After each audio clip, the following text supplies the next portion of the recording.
Hi, gang. It's Patrick. And JT. Coming up on today's episode, we give our spoiler-free review of the newest Pixar movie, Elemental. As always, we discuss the latest Disney news, and we close out the show with some quick D. All that and more on today's episode of Gays Do the D. To all who come to this happy place, welcome.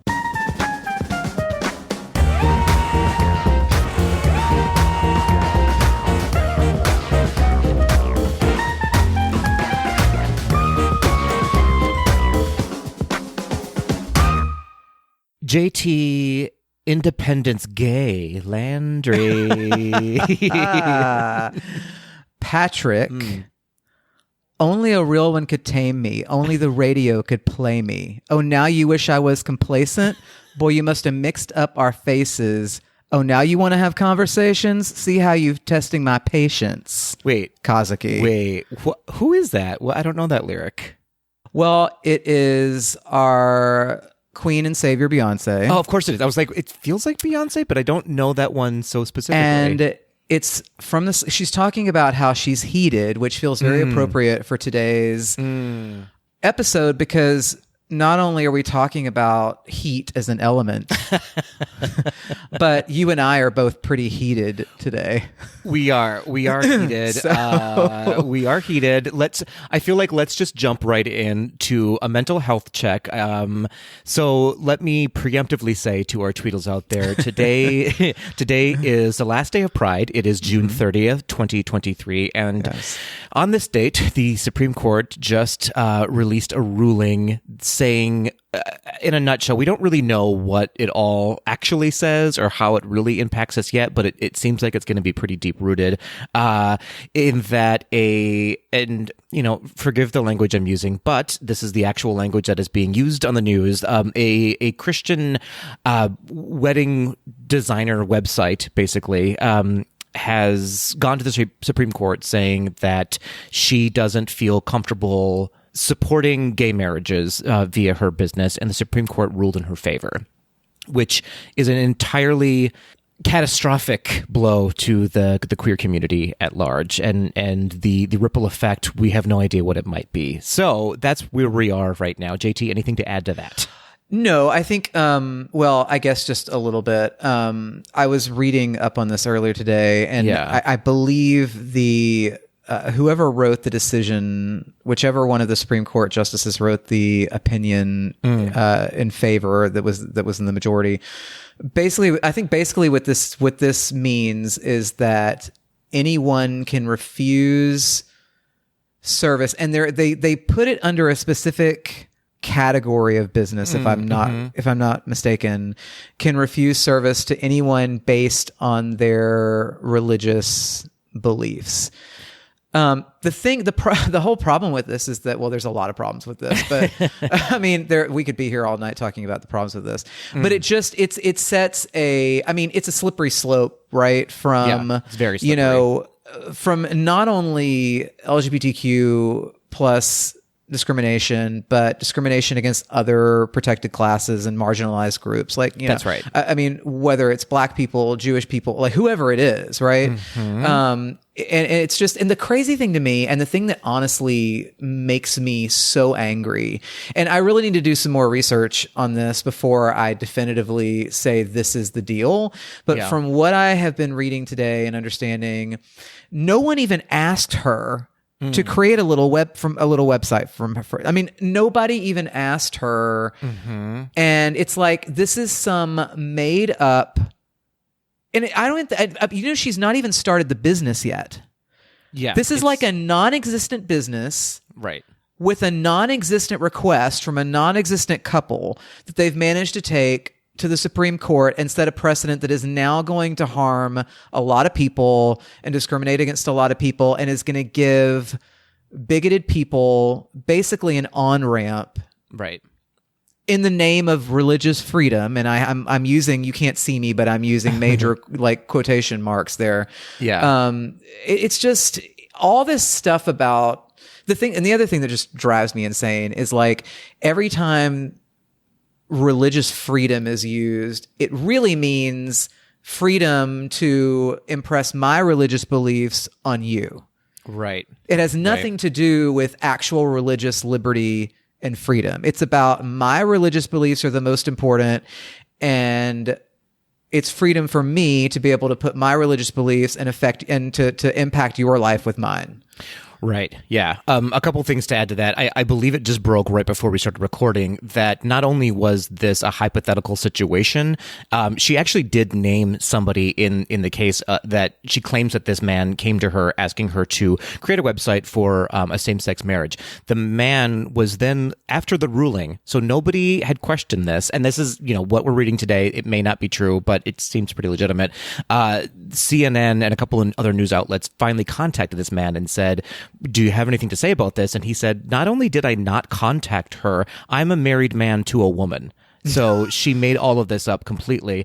So we're dealing with a lot here today, obviously. And it just, to your point, and this, hear me, Tweedles one and all, I have nothing against, we should all have freedoms. We should all have religious freedoms. That is part of the Constitution, that we have the right to believe what we want to believe, but we don't have the right to impact other lives negatively based on those beliefs. And the Supreme Court today said otherwise, which is a catastrophic, it opens a door for many, many things.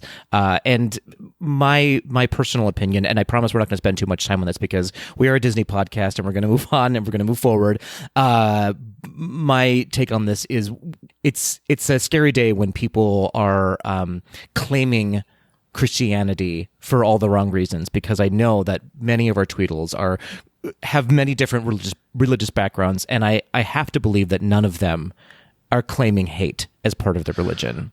Right. It's so saddening. And I feel like I also need to clarify, like when I went on my little rant about You're fine. Religious freedom. No, I just want to make sure that everybody knows, like, I totally agree. Like, religious freedom is part of the Constitution. I think it's part of the Bill of Rights. It's like, yes. And I mean, and I have nothing, I am a person of faith, right? Mm-hmm. But I get it, but it's also like, what makes it even, I think, worse for me is when people put a bad name on it and use religion to like intentionally and unintentionally harm other people, right? And that's been, religion has been used for that for thousands of years, right? Since time began, it's been used in that way. So, and this is just another case of it being used. And honestly, I kind of feel, I sort of say I feel bad for this woman, and I really don't quite yet.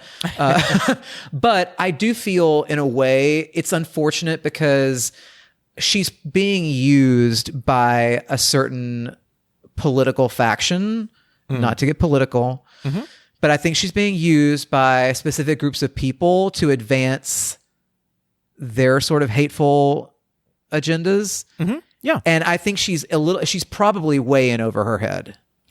It seems that way. It seems that this may in fact unravel before our eyes, in that this has to be overturned because it's a completely illegitimate case. Who can say? I'm not a legal expert. I just play one on a podcast. So all that to say, we wanted to bring it up because it's, it affects all of our lives, all of our Tweedles' lives, regardless of how you celebrate religion, or regardless of how you identify on the spectrum of sexual openness, I guess. So, and that wasn't the first harmful thing the Supreme Court did this week. Well, listen, we're not.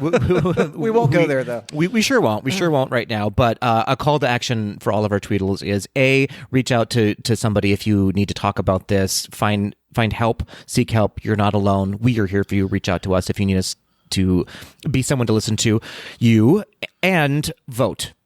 The only way that this is going to go in a positive direction is if we all vote for liberal freedoms. And it's most important for you to vote, as well, I would say, especially in your local and state elections. It's so important to vote in every single election. Absolutely. So take that how you will. We hope that you're finding solace, and we hope that you're finding, to take a page out of today's episode, some fire. I hope you're finding some fire to fight back. But Patrick. Yes, sir. All things considered. All things considered. Thank you, NPR. mental health check. How are you doing? But let's take that out of Put the a pin in it. picture. Yeah. Put a pin in it. Yeah. And apart from that, how are you? I'm doing well. Thank you for asking. If I put a pin in that, then all things considered, on the flip side, it has to be a large pin, a safety pin maybe against me and some other people. Listen, I'm doing well. I'm in a good place. I am feeling energized. I am training for a half marathon. I am getting ready. Announcement, everybody. We announced it on our Patreon episode, our Gaze to the Iran Uncut episode, that I am getting ready to go on one of the final voyages of the Galactic Star Cruiser this July. So things are exciting in my life right now, which is great. You're going into space. I'm going into space. Goodbye forever. I may not want to return. Who can say? Who knows? I mean, listen. Yeah. So if you are Tweedle out there who's been on the Galactic Star Cruiser, or if you have questions that you want me to find out about the Galactic Star Cruiser, send in your notes, your questions, your feedback, and I will find an answer for you. I have a question for when you go. Can you find out if my husband is in space? Because I will look. Yeah. I'm not having much luck finding him here on Earth. So if you could check when you're in space, just ask around. I will. Maybe do a little on the street survey, something. I don't know. I will absolutely do that. And good news for you, if I do find him, they are doing their final landing soon. So he will no longer be in space as of September. Yeah. Perfect. So perfect. Well done to and you. I've got plenty to do until September, so that's fine. Fantastic. JT, how are you? I am really great now that I'm looking forward to meeting my husband in September. Fantastic. No, but apart from that, and also with the safety pin and everything that's gone down today, I'm doing well. I will have to say, I'm trying to wrap my head around the fact that we are now halfway through 2023. It's true. I don't know how I feel about it. Yeah. I mean, I don't know how I feel about it. In one respect, I'm like, yes, let's keep moving forward. In another respect, I'm like, oh, but we're getting close to some things that are just going to be a lot to deal with. But I'm doing well. Okay. I'm doing Great. well. I'm doing well. I'm glad. Yes. You know what? There was a business trip I was supposed to go on, and I'm actually not going on that anymore for a couple of reasons. And that's actually a good thing, because I wasn't really looking forward to going. And there were a couple things that are keeping me here in Nashville. So that's great. I don't know why I felt the need to share that. In fact, let's edit that out. No, it's a safe space, and we're all here for you. I don't know. I just felt the need to explain why I'm doing well. I mean, there are other reasons I'm doing well. Yeah. I went to Pride in Nashville last weekend. Nice. It was fantastic. We had a massive turnout for our National Pride Parade downtown. Just tons and tons of people lining the street, whooping and cheering for us as we paraded down the street. I got to walk with my former team that I used to be with in my old job. They were like, hey, do you want to walk with us again this year? And I was like, absolutely. So I got to walk with them. Oh, great. And it was a lot of fun. Yeah. So good. I'm glad. Tonight I will put away my rainbows and put away my pride. You keep those out all year long. Yes, sir. Pride is not just a month, it's a state of mind. That's right. It's not what's the saying? It's not a month, it's a moment. Or no, it's not a moment, it's a movement. It's not a moment, it's a movement. It's a movement. Yep. It's I got not there. a month. That's it's right. a lifetime. There it is. It was a long walk around the block to get there. But we got there. We got there indeed. Well, it sounds like there's a lot for the two of us to celebrate, and it sounds like there's a lot for our Tweedles to celebrate as well. Oh, it sure does. What do you say we kick ourselves into some I'm Celebrating? I definitely want to do that. Let's not just kick ourselves. Let's kick ourselves into some I'm Celebrating. That's right. Do you want to kick yourself into it? I can kick myself all day long. I'll kick you into it if you want me to. Kick me into it. Give me a good swift kick, Patrick. That's right. Kimchi is celebrating my 31st birthday. Me too, Kimchi. Me too. many moons ago, I was celebrating that. Well, happy birthday, Kimchi. Yes, happy birthday. Moving on, JDon 1031, who happens to be my friend Justin, is celebrating a new AC unit. Oh, congratulations. Why does the air conditioning always break in the summer? Well, not only just in the summer, in like he's in Florida, and they are having record like heat waves happening in Florida. So right? Yes. I mean, terrible it was timing. Literally 100 degrees in Nashville this afternoon. No, ma'am. No, ma'am. No, absolutely not. Okay. Dilly Bar is celebrating. I think it's Dilly Bar. Dilly Bar. Oh, yeah, Dilly Bar, like the Dilly Bars. Sure, why not? Yes, yeah. But spelled like Dilly Minogue. Oh, fair But enough. Maybe Dilly- it's Dilly. I don't Well, know. but it feels like it would be Dilly Bar because that's like an ice cream treat. Fair. And I'm sure Dilly Bar is also a treat to be around. But they're celebrating start of Boo to You rehearsals. Does this mean that you are in Boo to You? I happen to know that they are in Oh, Boo okay. to You. So congratulations. Very exciting. Congratulations. I wish I was going, but very, very cool. Very, very cool. Let us know how it goes. Moving on, we have Dana Marie G celebrating simply surviving the week. I shouldn't say simply. That's a big task That's a sometimes. big deal. Yeah. Well done. Well Case done in to point. You. Yeah. H.I.B. Dondi. We've pronounced that name differently before, haven't we? And I believe it is Haibidande. Habidande, celebrating becoming a Patreon member. And can I say, I actually had the pleasure of meeting him in Nashville earlier this month. You can say that, JT. Yes, You can. I can. No, so our local art house movie theater did a showing of a Goofy movie Oh, that's right. Yeah. with Bill Farmer, the voice of Goofy, in attendance, Yeah. and Jason Marsden, who was the voice of Max, and was a staple of TGIF in the 90s. It was a delightful evening. He happened to be there, and we were able to say hello on the way out, he was he was delightful, and yeah. I love that. Well Yeah. done. Well done. Well, moving on, and thank you, by the way, Haibidande, for becoming a Patreon member. We'll Absolutely. celebrate you again in just a moment, so put a pin in that as well. Moving on, we have Jo Beth Ann celebrating going to Orlando for an NEA convention with 2 Disney days and hopes of getting to meet Ryan. I hope you do. I'm sure that you will. I'm sure that you will. Orlando. That's right. That's right. Bethany, a 30, is booked to visit Disneyland Paris in November for the Christmas celebrations. Oh, that sounds like an absolute delight. That sounds like a dream, doesn't it? To be Right? in Paris during Christmas and then in Disneyland Paris for, I love it. I love it.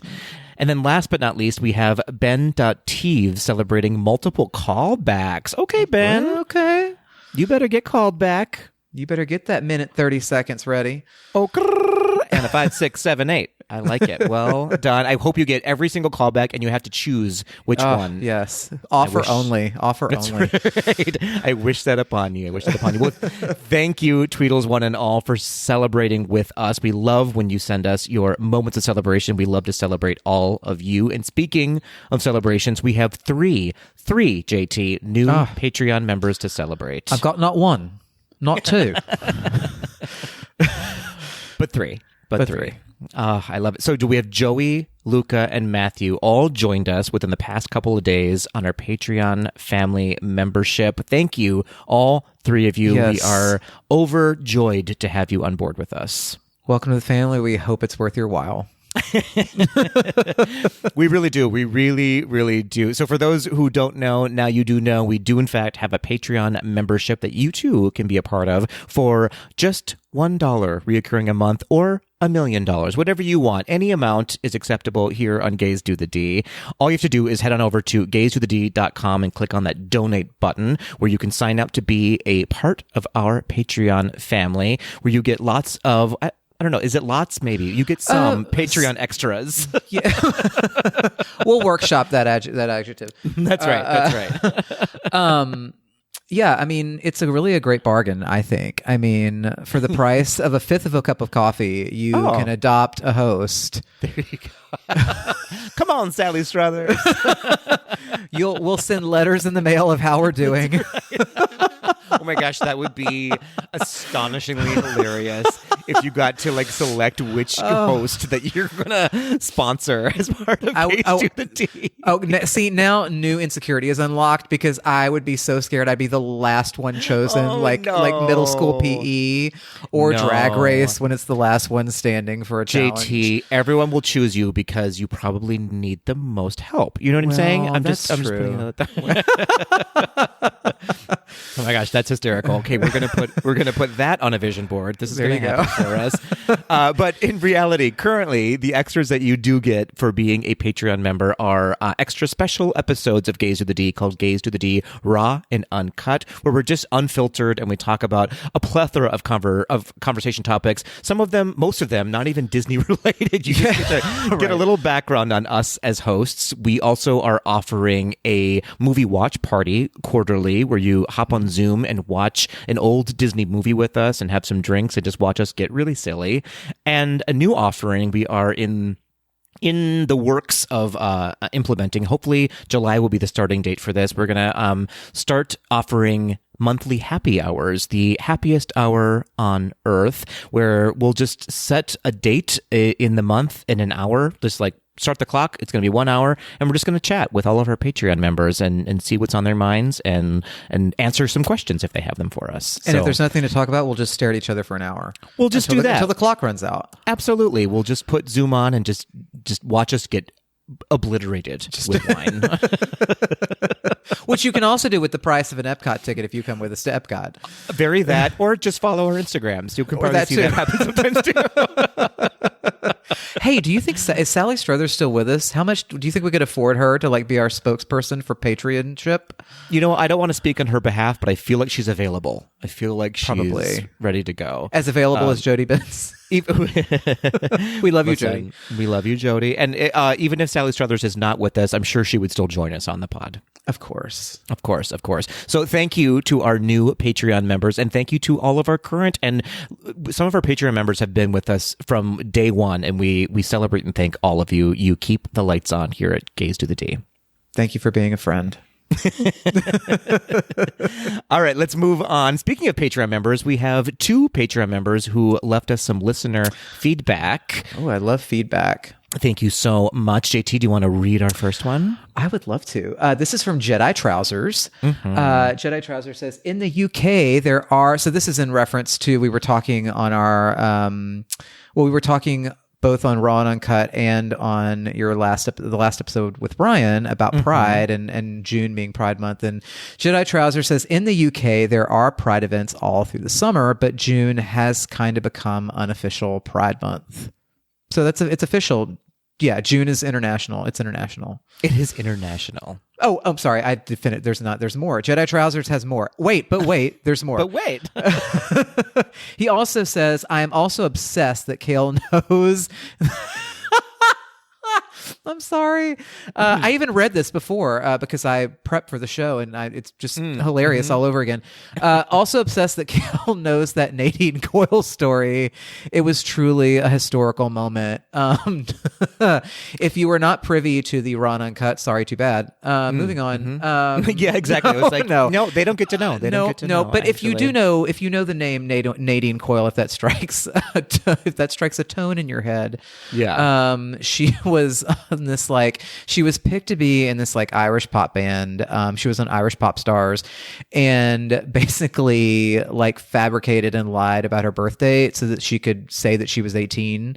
And she was giving an interview, and basically they asked what her birth date was, and she just came out with the actual birth date. And then the look on her face, you can look this up on YouTube, the look on her face when she realizes that she has said the wrong birth date, and she just sees her entire future just shatter before her, is pretty incredible. Pretty incredible. I said the wrong birthday. I love it. Well, so thank you, Jedi Trousers. And I have to say, also Andy Heath Puppeteer, who is also a Patreon member, reach out to us as well and let us know that June is in fact the month for Pride in the UK. So our question on Raw and Uncut was, is there a world pride, and is it during June, or is that an American thing only? And it turns out it sounds like it is actually worldwide, globally, that everyone celebrates Pride in the month of June. At least for our good sis, the UK. Right, exactly. Now, there are exceptions. Some places do celebrate it in like September or October, and some of that's just seasonal because it's way too uncomfortable to celebrate it in the hot summer months. So, all of to say, thank you both Jedi Trousers and Andy Heath Puppeteer for letting us know. And then moving on, we also had Cricket, who is also a Patreon member, said, love getting the sneak peeks on the Star Cruiser and Elemental news. Excited to hear full reports on upcoming pods. Happy Pride to everyone. Toasting you all with an Aperol Spritz. Spritz me with that Aperol. Which was also the secret word this week. It was. On Raw and Uncut. So thank you, Cricket. So this is what you're missing, everybody. All of these crazy conversations happening on Raw and Uncut. You're missing out. You're missing out. Truly. Moving on, JT, before the news. It's time for This Week in Disney History. Let me get my pencil and pad out. Yes, I'm putting you to the test, right? I love being put to the test. I know. Okay, so are you ready? I'm so ready. Here we go. Pencils up. Pencils up. 113 years ago, so right around your birthday, on July 3rd, 1910, Marcelite Garner was born in Redlands, California. Now, Garner started her career in the ink and paint department prior to becoming the first woman to voice this Disney character. JT, do you know who that is? Is it... What year was she born? She was born in 1910. 1910. Would it be Minnie Mouse? It would be Minnie Mouse. Ding, ding, ding. Now, I do say she was the first woman to voice Minnie Mouse because Walt Disney himself was the first person to voice Minnie Mouse. The voices are similar. Listen. True story. So, a happy birthday, Marcelite Garner, the very first woman to finally play a woman in a Disney cartoon. And I wonder if Marcelite is in any way connected with whoever Marceline was named after, the hometown of Walt Disney. Come on, connections. I like it. All right, moving on. 56 years ago, JT, on also July 3rd, 1967, the first meeting between the Florida Department of Citrus and Walt Disney Productions took place, launching them toward becoming the very first corporate sponsor of the Magic Kingdom, and it launched the creation of this beloved Disney World specific character. One of my favorite parks characters, the Orange Bird. Orange Bird, indeed. I can't stump you ever on this podcast, Never. JT. You know everything. Keep trying. I will indeed keep trying. I'm so glad that we've reclaimed Orange Bird from the clutches of Anita Bryant. We sure did. It was problematic for a little bit, but making a full recovery. Orange Full Bird recovery, is. yes, absolutely. Well, that, my friend, was This Week in Disney History. Love it.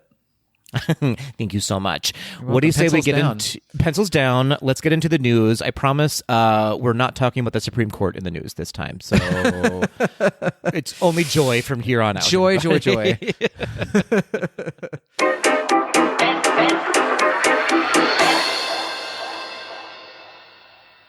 Hey, Patrick. Yes, JT. This just in. I like it. And now for the news. Are you ready for some news, Patrick? I am so ready. I couldn't be more ready. We actually have some really interesting news to talk about today. We've got they're lighter stories, but they're kind of fun to talk about. Yeah, well, we've had a lot of heavy stories, so some light stories are just what the doctor ordered. My nerves can't handle anything else today. No, I can only handle low stakes, light news. Very that. Patrick, are we going to do the same thing we've been doing for the last couple of episodes where we kind of just blow through some highlights? Let's try it. Let's blow. Okay, I love to blow through highlights. Family friendly. Do you want to kick us off? Oh, sure. Why not? So our first headline is that Genie Plus is now offering a multi-park option. So when purchasing Genie Plus, guests will have the option to select either a single park or multi-park option, and then prices will vary based on that, and then based on the date that you are selecting the park or parks as well, if that makes sense. So It does not. well, stay tuned. Stay tuned, it might. So the multi-park option will be the most expensive, of course, and will operate the same way as the existing Disney Genie Plus option. So as many of you know, you can currently just purchase Genie Plus and you can go to any park and use the Genie Plus in that park. Now they're sort of teasing it out so that you have to either select the one park you're going to be in or pay more and do basically what you can already do right now. So yeah. I don't know if this was a great idea, but so then moving on, for the single park Genie Plus option, Disney's Animal Kingdom and Epcot will be priced lower for some reason than Disney's Hollywood Studios and Magic Kingdom. So some example pricing right now, multiple parks would cost you about $27 a day if you want the full gamut of parks. If you want just Magic Kingdom, it's also, for some reason, $27 a day. Epcot will be $18 a day, Disney's Hollywood Studios will be $24 a day, and Disney's Animal Kingdom would be $16 a day. Assuming you understand all of what I just said, JT, thoughts on this news story? Patrick, do you know that that GIF with the woman who looks very confused, who, by the way, came out as a lesbian recently, but who looks very confused looking at the math equations? Oh, sure. That's what's happening inside my head right now. I really feel like I need a calculus degree. Well, it's like if they couldn't make this any more complex, they have. I know. Succeeded. Absolutely. So, I mean, I guess the gist of the story is that what Disney Genie Plus currently is today is now being parsed out to, you have two options. You can do just one park, or you can do all the parks. You can't add on parks if you choose the just one park for that day. So it's just going to be more expensive to do what you can already do for just one price today. That's a really great way to just summarize it. It's going to cost you more to go to Disney World. It's going to cost you more. Yeah. Do you know what I miss? What's that? And I don't want to sound like a get off my lawn, but I miss the days of going to the actual Fast Pass machine. I mean, and getting the paper Fast Pass that you could then use as like a bookmark, or like it could be a lovely little souvenir, and they all had their own individual attraction drawings on them or designs or whatever. It was delightful. Well, and on top of that, like Josh D'Amaro, I know it's true. Give this Frisbee is mine now, and also Josh D'Amaro has been promising up and down that things are going to get easier and more simple for Genie Plus. But it seems every single day things are getting more and more complicated. So I have yet to see how things are going to get simplified. Do you think it's like it always has to get worse before it gets better? Like, are they trying to like work out some stuff, and this is the way you have to do it to get back to something that's more simpler? I don't know. I have so many thoughts on that, and we don't have enough time to really cover it all. but maybe that's what it's going to be. Who knows? Well, great. Yeah, indeed. Moving on, shall we? Yes, let's cruise away from that story, Patrick. So into this next one. Fairy Tale Fireworks Dessert Cruise is returning. Because who doesn't love a good cruise? I mean... So, of course, as you may or may not know, the Fairy Tale Fireworks Dessert Cruises were closed earlier this year for refurbishment, but they are back. And the new pricing is speaking of things that cost more, the new pricing is $130 for adults and $100 for those ages 3 through 9. The 1.5 hour experience. That's right. Excuse me. You're paying $100 for 1.5 hours. It was previously priced at $99 and $69. So that is a $30 increase in tickets for both. Actually, excuse me, $31 increase. Yes. I forget that $1. Bookings are available beginning July 12th. Included in the price, that $130, here's what you get. You get a view of the Magic Kingdom fireworks. You get an assortment of cheeses, desserts, and drinks.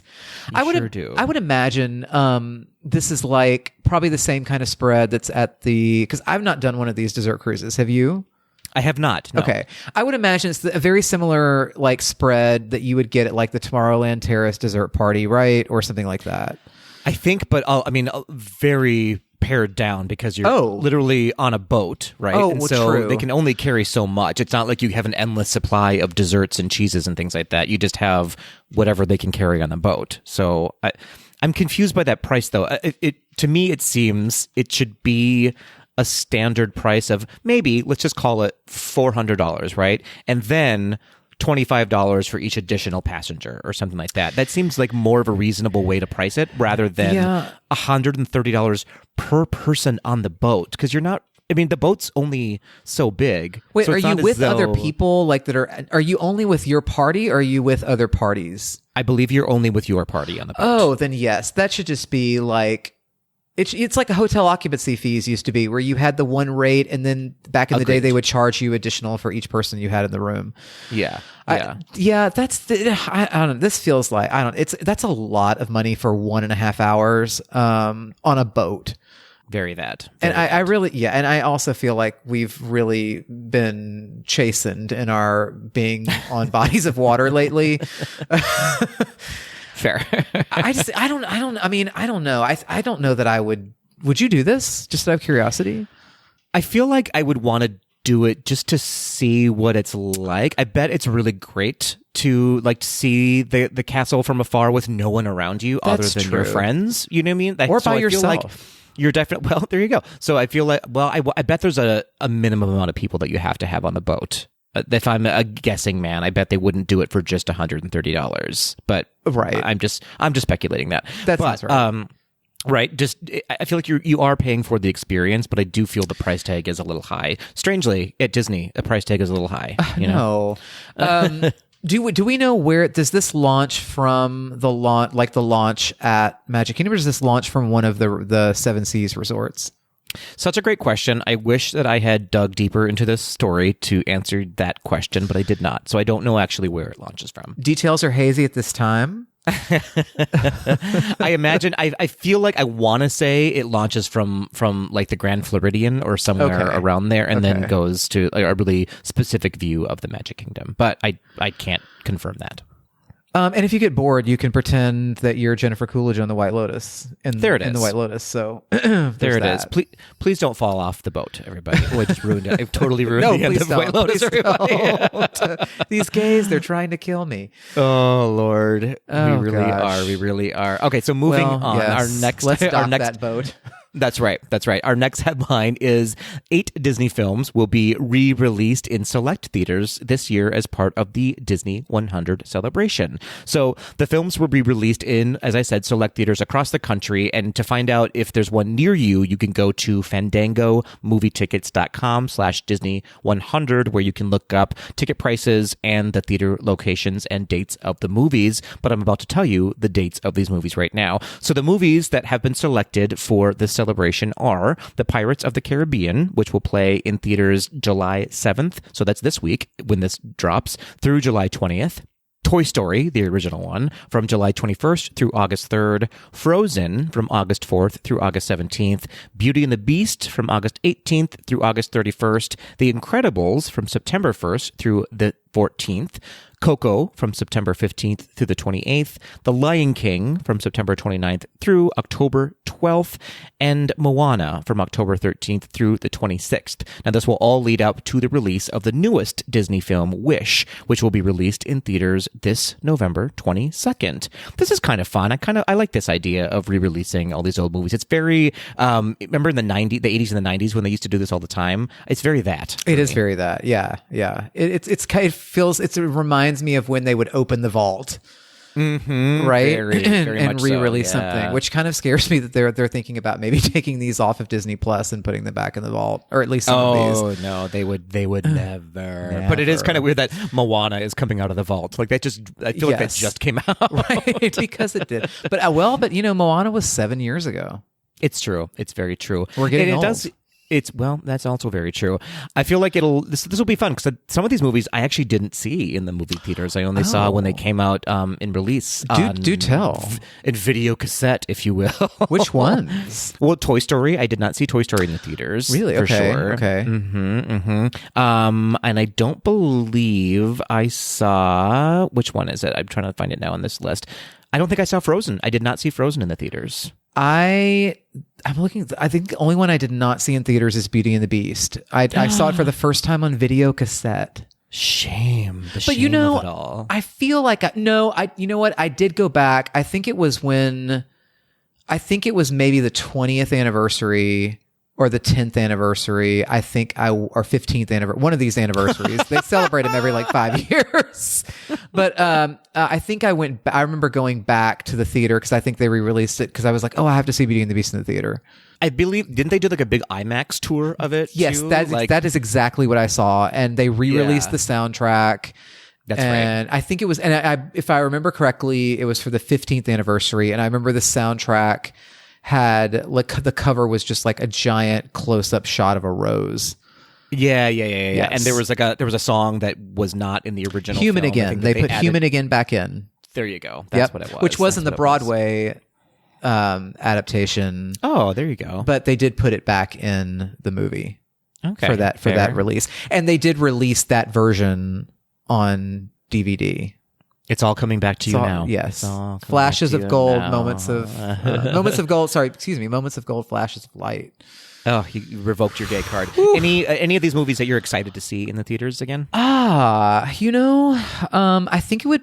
I mean, Pirates is such a fun movie to see on a big screen with like a big crowd of people because it's such a crowd pleaser. It's still the best one out of that whole franchise. So that one I think would be fun to see. I also, it would be really fun to see Coco on a big screen again. I was just going to say, it's so beautiful. To see it on a big is. screen is such a treat. It's Yeah. such a visual treat. Yeah. I think The Lion King would be fun to see on a big screen again. I don't necessarily need to see Moana on the big screen again. Shade. No. But yeah, I think I would probably go to Pirates and Coco for sure. Do you know what's, and I wonder, I'm curious now too, because now there's all these like movie theaters have like the memberships where you get like, you pay a fee every month and you get to see like 3 movies a week or whatever. I wonder if these are included in that. Because that's quite a bargain if they are, because you could see all of these basally for free. Yeah, absolutely. You I mean, you can see them on Disney Plus for free too, but you'll have to call your local theater. Call and find Movie out. Phone. It's home. Remember Movie Phone? Welcome to Movie Phone. Oh dear. All right, we have to move on. Yes. to our Okay. last One more story. story. One more JT. story. All right. That's right. That's right. So technical issues for Oogie Boogie Bash sales cause all new sales to halt. Clap if you were a victim of the Oogie Boogie Bash on your sale hand. this week. So on June 29th, tickets for Oogie Boogie Bash went on sale to the general public. Customers were put into a waiting room hold forever.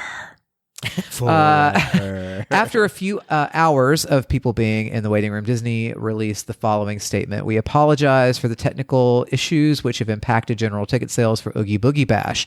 New sales are paused while we work to address these issues. Guests can visit Disneyland.com/Oogie Boogie Bash on Thursday, July 6th at 9 a.m. Pacific time for an update, which may include the date and time when new sales resume.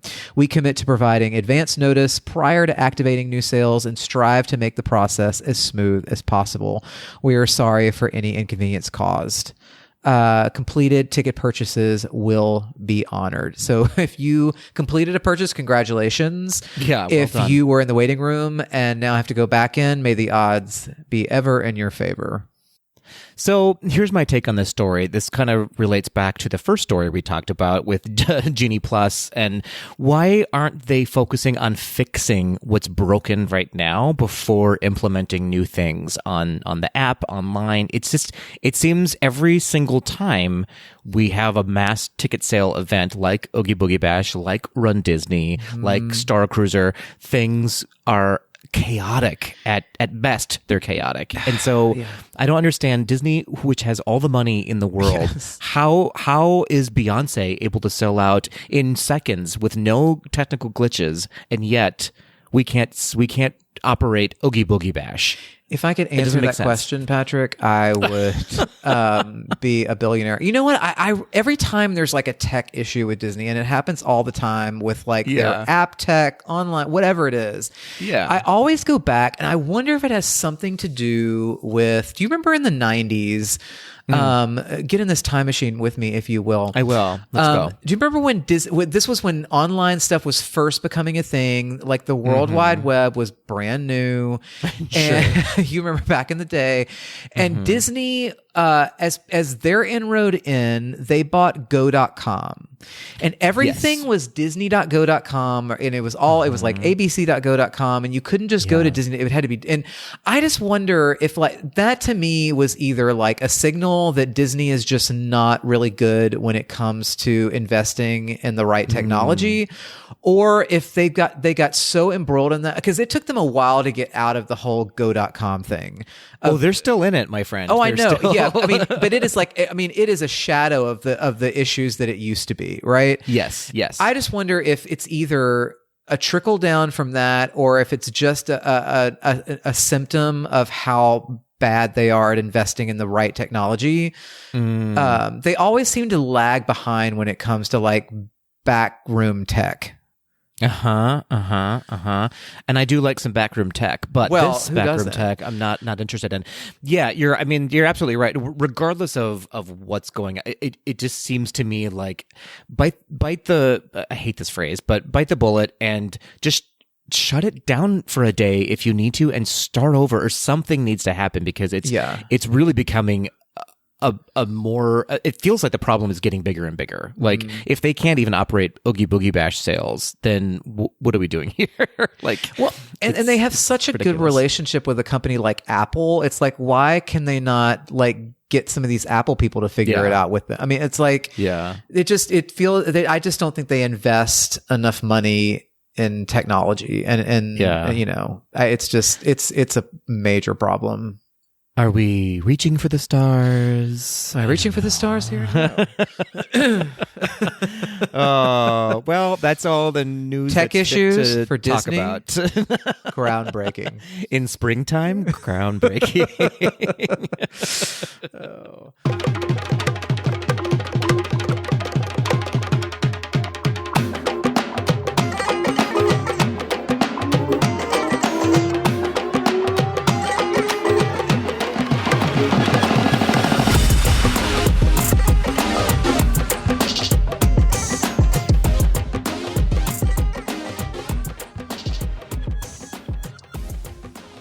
JT, I have a question for you. I have an answer. Do you know what your astrological element sign is? Oh, you know, I should have looked this up before the pod. I don't even know if I'm asking that question correctly, but I know that I'm a fire sign. Yeah, you know what? I will look it up right now. All right, everybody. This is like real time. Yeah, 12 hours later. I mean, I'm a Scorpio. So Scorpio sign. Oh, I'm a water sign. Ooh, which actually makes total sense to me. And it makes sense that you are a water sign too, I feel like. I'm not a water sign, though. Oh, wait, I thought you said you were. Oh, you said you were a fire. I was not paying attention because I was focused on me. I was going to say, let me focus on you. That came out of my mouth. I am a fire sign. So you and I are actually Ember and Wade. We are. Oh, Patrick. Oh, well done, us. That means we can never be together. I love it. So, if you haven't Only guessed in Element by now, right. If you haven't guessed by now, we are indeed. Well, you probably guessed this by the title of our episode, but we're reviewing the newest Pixar movie, Element. This is a spoiler-free review of Pixar's. What is it now? It's their 27th feature film. Mm-hmm. That's a lot. That's a lot of Pixar films, considering I feel like Toy Story was just a moment ago. Just a moment. Just almost 20 years ago. No, I'm sorry. 30 years ago almost. Yeah, it was 1995. Right. Oh yeah. I was a girl of 13 at the time, and oh boy, I was just a spark of imagination in my mother's brain. Oh, but not an ember spark because you are a water sign. That's right. I'm sensitive, highly intuitive, and deep. That's on a good day, it says. That's on a good day. On a good day, which are few and far between. But that's a story for another day. On a bad day, it says I can take things too personally, be moody, and highly suspicious. Oh, maybe I'm a water sign as well. Do you know how to win me over since I'm a water sign? Candy. Tell me your darkest secret. Patrick, on a good day, you are passionate, bold, and charismatic. Ooh. Creative, charming, and confident. Oh, none of these are true. On a bad day, you often need to be the center of attention, and you can be aggressive, selfish, and vain. That is 100% accurate. You can also act impulsively and have a quick temper. Also true. You could benefit from channeling your fire energy for good rather than going on a warpath and pushing away anyone who dares challenge you. Well, that doesn't sound fun. Well, doesn't and sound fun. Tweedles, if you need to win Patrick over, here's what you do. Uh-oh. Ask Patrick questions about himself and just let him talk. That's what it says. I sound like a monster in this movie. Which it's accurate. gosh. It's very, very accurate. I mean, Okay. the Well, water one's pretty accurate for me too. I will say. Okay, fair. Yeah. Let's self-identify. Listen, my friend. yes, Self-identify. absolutely. Well, that was a fun rabbit hole, but we are here, JT, in fact, to talk about, once again, Pixar's 27th feature film, Elemental, which just came out on June 16th. So it's been about a month when this episode drops. So we will still steer clear of anything that's going to spoil the movie for you. But we are going to talk about our thoughts. We're going to talk about the cast, the crew, a little bit of history about the movie, and our overall feeling. So... And we're gonna have a couple of courageous ahead. conversations. Some courageous conversations. Courageous conversations. So why don't you give us? So we have a brief plot synopsis, courtesy of IMDb. JT. Yes, I would be happy to give Thank you. because I'm a giver. Yes. Water signs are givers. So let this pour out of me. So, Elemental, the film, journeys alongside an unlikely pair, Ember and Wade, in a city where fire, water, land, and air residents live together in a big melting pot. The fiery young woman and the go-with-the-flow guy are about to discover something elemental, how much they actually have in common. That is a very that is a very brief synopsis. The story is much bigger than that. Obviously, yes. We should give an interesting note about the director. So just to dive a little bit deeper into the actual sort of storytelling of it all. So the director is Peter Sohn, who this is only, I believe, his second directorial endeavor with Pixar, as it were. Thank you so much. I struggled with that word. But the film is based on Peter Sohn's life, with his parents immigrating to the USA from Korea, and they did not speak a word of English, and they settled into the Bronx in New York. Sohn's family also opened up a grocery store named Sohn's Fruits and Vegetables, very similar to Ember's family in the film, and it sort of expands upon his sort of upbringing, being a first-generation U.S. citizen with immigrant parents, and how they'd sort of dealt with the rest of the world dealing with them coming into the country. So it's a pretty broad and big topic for Pixar to take on, I feel like. Yeah, reading this, thinking about this synopsis too is like, and we talked about there's the movie and Peter Sohn's story, speaks to this, but the movie is so much more than what this synopsis says and what the marketing for the movie was. Very much that. Well, so I guess question for you coming into this movie, and we've talked about it on the pod before, not having we all saw the previews to the movie. Mm-hmm. Did you feel like you had a good understanding of what this movie was going to be before coming into the theater? Absolutely not. I mean, my expectations, to be completely honest with you, my expectations were not super high. Just based on the preview that I had seen. And I think we'll get into, I mean, I don't, not to give away the farm, but it's not my favorite Pixar of all time, okay. I think for me, it falls somewhere in the mid tier, which that's, I mean, a good Pixar. I mean, Pixar is good, right? Like even a mid tier Pixar has a lot to offer. And I feel like the marketing just didn't do it justice, because I went in just not realizing exactly what it was going to be. And it ended up being a lot more than what I anticipated, from a story perspective. I'll agree with you on that, and we'll get into that a little bit more later on in the episode. We have a whole little discussion topic to talk about there when it comes to marketing around this movie. And I would agree with you, and I think we've talked about this on multiple episodes of the podcast leading up to the release of Elemental, that I never really had a grasp on what this movie was. It was all over the map in, like, is it a love story? Is it a story about race? Is it a story about religion? Is it a story about immigration? I have no idea. And then it turned out it was kind of a story about all of that in a bite-sized movie. And a city hall drama. And a city hall drama about bureaucracy. Yes. It is a bureaucratic thriller. Yeah. Yes. All of that and more. So now I guess we may as well, because we're already kind of talking about it, now that we have seen the movie, before we get into the specifics and the cast and the crew, what were your general feelings after having seen it? So I like I mentioned, for me, this is like, this fell right smack in like the middle of the pack for Pixar for me, like really like mid tier. I would put it like in the same category that I would put Cars, the first Cars, or Incredibles 2. Or maybe Brave, something like that. Okay. Because I don't know. One thing that I did love that I was pleasantly surprised by were the other themes that I don't think the marketing captured, like the immigration story, which to me was more impactful in this movie than the love story.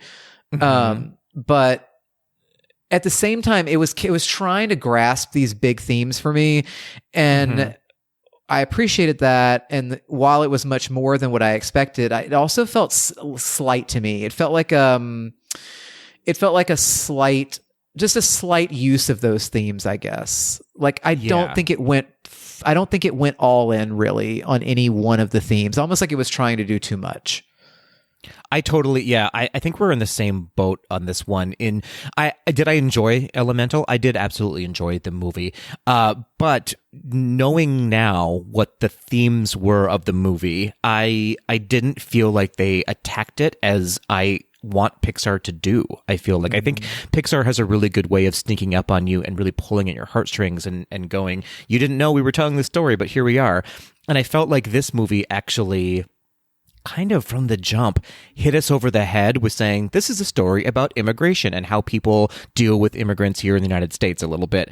And then they didn't actually go as deep as I wanted them to go with the story. It just felt like, this is a story about immigration, but we're not really going to get that gritty. And I get it. It's Pixar. It's Disney. You don't want to like terrorize children with these horrific tales of what actually probably did happen in New York City when immigration was just starting to happen.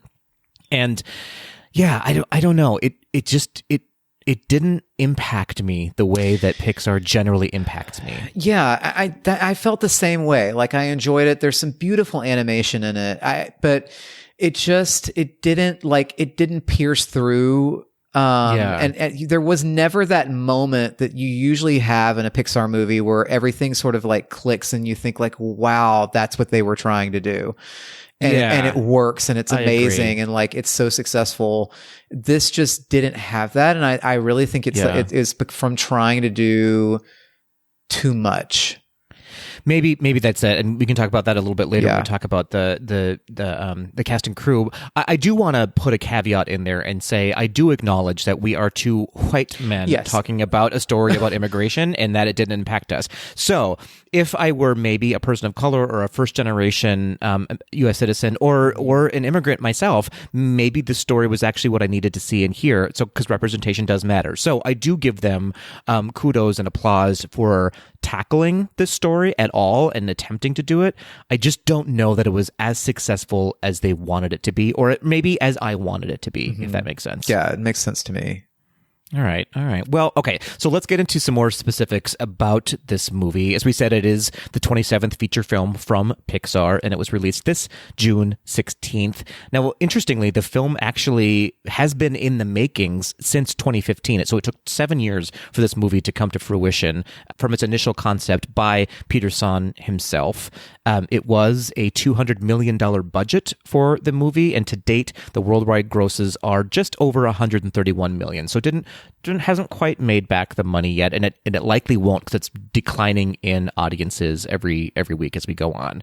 And just some scores. I feel like it's important to talk about this at the front of the episode as opposed to behind, so they can sort of inform where other people are right now. On Rotten Tomatoes, which is not the end-all be-all, but that's where we pull our information from, it has a 76% critic score, which is pretty high, actually, and a 92% audience score. Again, pretty high. But you know what? It's interesting, though, that it does seem high, but when you compare it to, so the average Pixar Rotten Tomatoes critic rating is 89%. Sure. Yeah, absolutely. So it is a little bit below average for a Pixar movie. Absolutely. For a movie released within the last 4 years, though, it is a little bit higher than a lot of movies that have been released in theaters, I should say, over the past couple of years. Yeah. Now, some of the most of the reviews right now are praising the animation for the film, the technical efforts, and the overall messaging of the film. But where it is lacking people are criticizing the film for its actual script. So, and I feel like that kind of tracks of how I feel, at least, as well. Same. Yeah, very much same. That being said, do you want to get us into sort of the cast and crew, JT? Yeah, let's do it. Let's start with the crew first. You know what? Because they're behind the scenes. They don't always get the love. So as we mentioned, Peter Sohn was the director of this movie. He did some voice acting in Lightyear, Luca, The Good Dinosaur, Monsters University, and Ratatouille. He actually did the voice of Emile in Ratatouille. And interestingly enough, he also was he was the director also of The Good Dinosaur. Yes, he was. Yes. Yep. He's also some other animation credits for him. He worked on Incredibles 2, Brave, Ratatouille, The Incredibles, and Finding Nemo. So he's a Pixar veteran at this point he's been at this point with Finding Nemo, he's like, a 20-something year Pixar veteran. Been with Pixar for a long time, but this is only his second movie directing in general at all, I think. Yes, correct. Yeah. The Good Dinosaur was his first, which it's kind of a bummer because The Good Dinosaur was also not a successful Pixar film at the box office.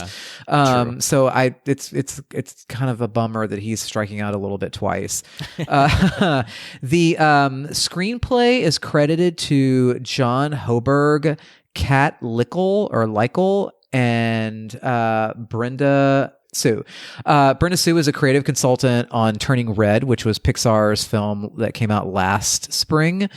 And the director, in talking about the script, the director has Peter Sohn cited films like Guess Who's Coming to Dinner, Moonstruck, You've Got Mail, Amelie, My Big Fat Greek Wedding, and The Big Sick as influences when he was, sort of diving into the rom-com part of this story.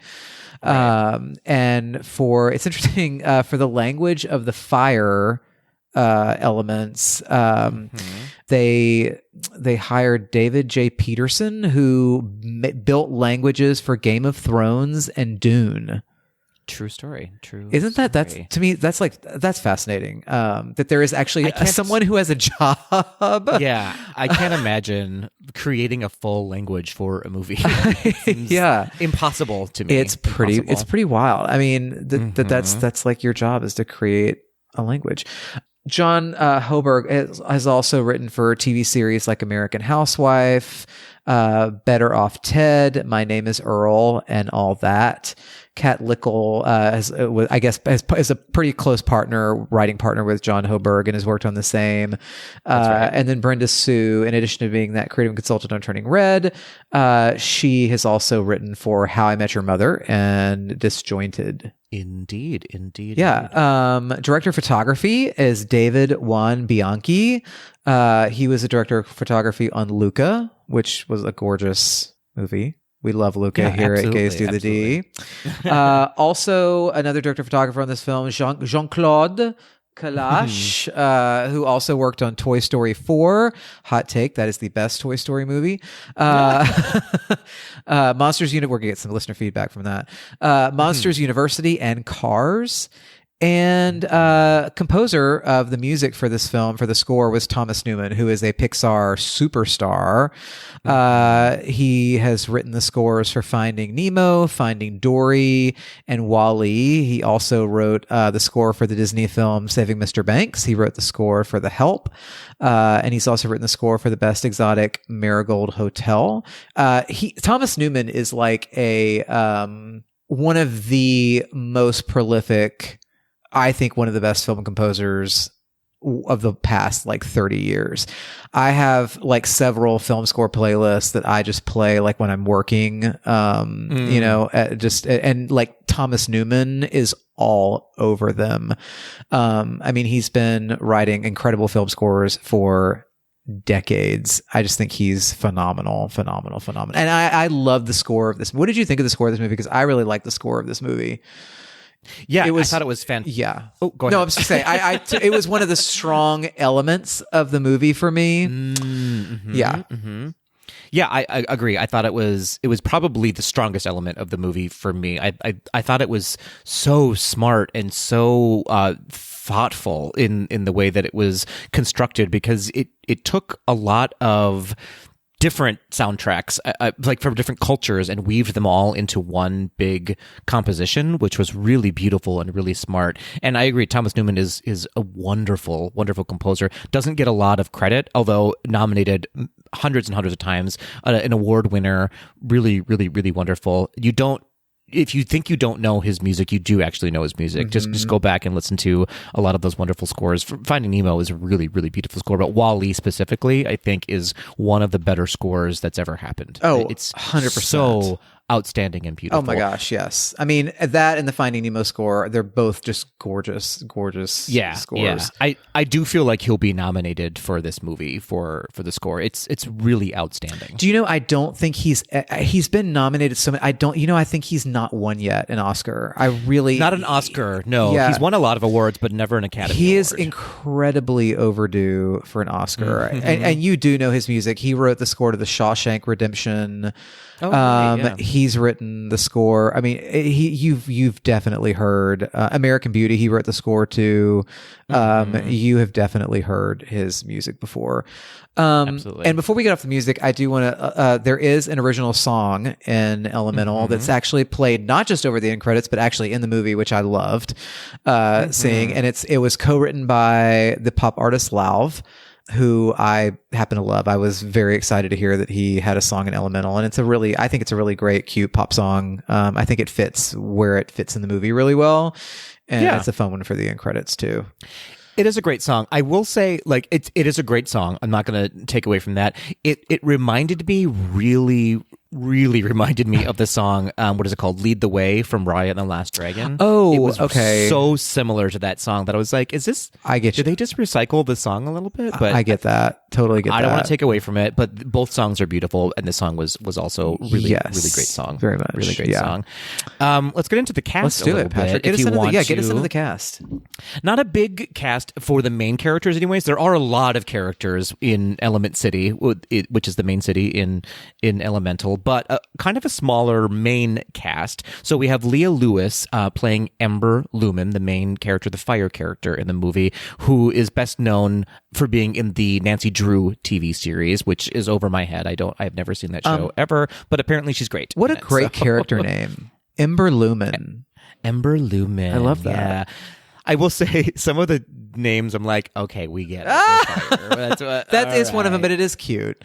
It is cute, very much. They're all very the dad jokes, basically. Are all very that. Yes.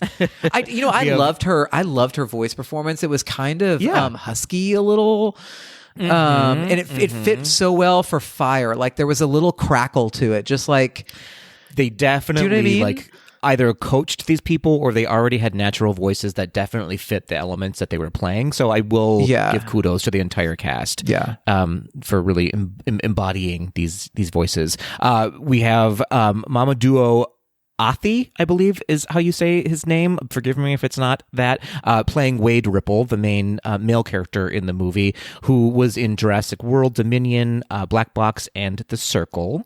We have Ronnie Del Carmen playing Bernie Lumen, who is Ember's father. Now, interestingly, not really an actor so much as he is an artist within Pixar who lent his skills to Coco, Monsters University, Up, and Ratatouille, but they used him as the father, who's quite a large character in this movie, I would say. So well done to you. And he did a great job. He played such a soulful character. I was like on his side the entire time, this father character. Yeah. I really felt for him. We have Shyla Omi as Cinder Lumen, who is Ember's mother, who is in the TV series Tehran and the TV series Little America.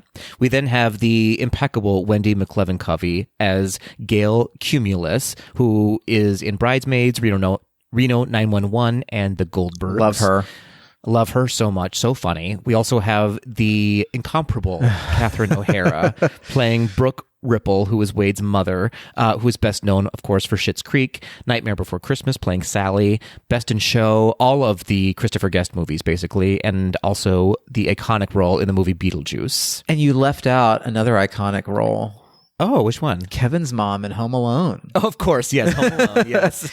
Kevin. Yeah, absolutely. And then last but not least, kind of a bit player, but I wanted to give shout out because it was such a cute character. We have Mason Wertheimer playing Claude, who is Ember's neighbor and sort of this little kid who has a little crush on Ember throughout the movie. A newcomer. I think this is his first credit, actually. So well done. But he's brimming with confidence. Brimming with confidence, absolutely.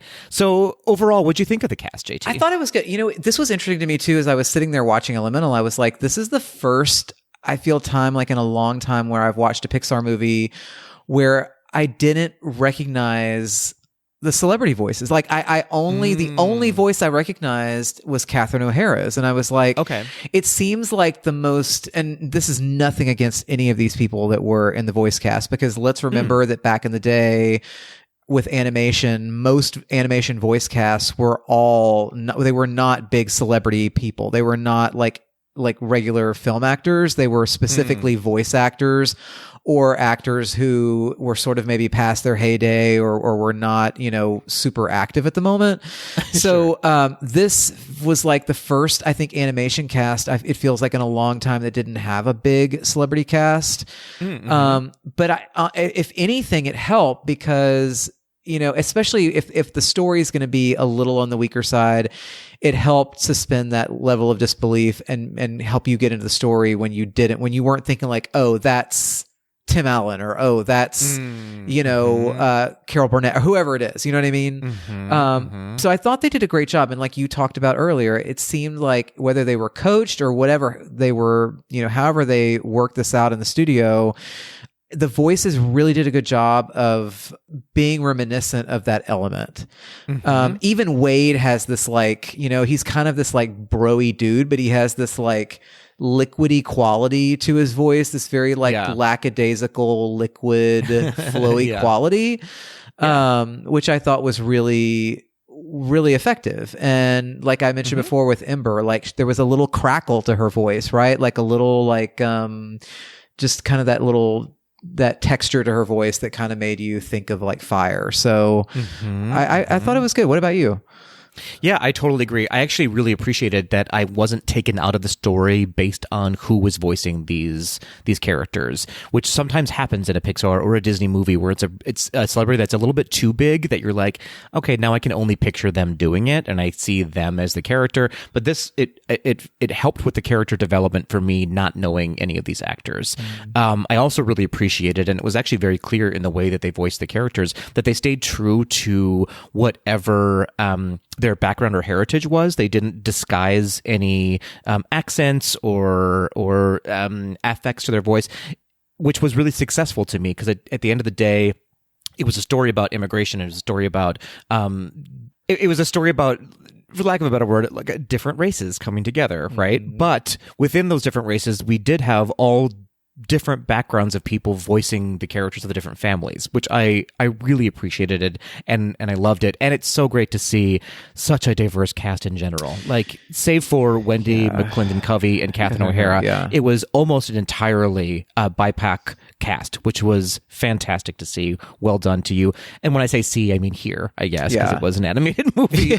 But well done, Pixar, for really just opening up the doors for all of these actors who now have, I hope, a big career out of them. Well, and kudos too to Pixar for, and I know that I've mentioned that I found the movie in general slighter than I think it should have been because of in terms of the story things, but I will give them credit for, I do feel like especially the Lumen family felt very fleshed out to me. Like they felt like real characters who, like, you could see their inner conflicts within the family, but you could also see how the family was united against like a bigger threat to their external threat to their family.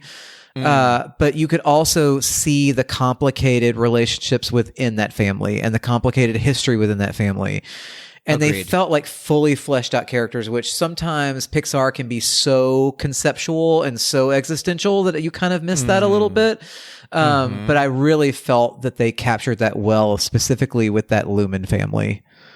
Yeah. And I will actually also give kudos. So I think, here's what I'll say. The biggest problem I had with the movie, I actually really obviously love the story of it all and the messaging of it all and the casting of it all and the technical aspects of it all. I think it was actually just the script in and of itself that I didn't love. And when I say the script, I don't mean the story. I mean the actual how it's the structure. Dialogue. Yeah. Well, but the dialogue itself seemed a little trite to me at times. But I did appreciate when they were telling the story of immigration and this story of acceptance and this story of sort of races clashing, they used not necessarily like overt racism. It was all like microaggression, right? Which we don't see very often fleshed out. That's and so true. we don't see like equity and resources for the fire elements. It were, they didn't have equity. They maybe had equality because they could live there, but they weren't given the same resources, and they were often, literally showered with water that could kill them. But the rest of the city didn't see it and didn't care about it. So that was an interesting storyline that was pretty clever in and of itself. Yeah. I just didn't love the script itself, if that makes sense. Like, I just didn't love the dialogue within the overall story. I agree with you. The thing about the script for me that I didn't like was just, you just kind of mentioned it a little bit with it. The structure of it for me, we keep talking about this movie is about lots of different things. Like, it's an immigration story. It's a romantic comedy love story. It's a father-daughter relationship story. It's a city hall drama.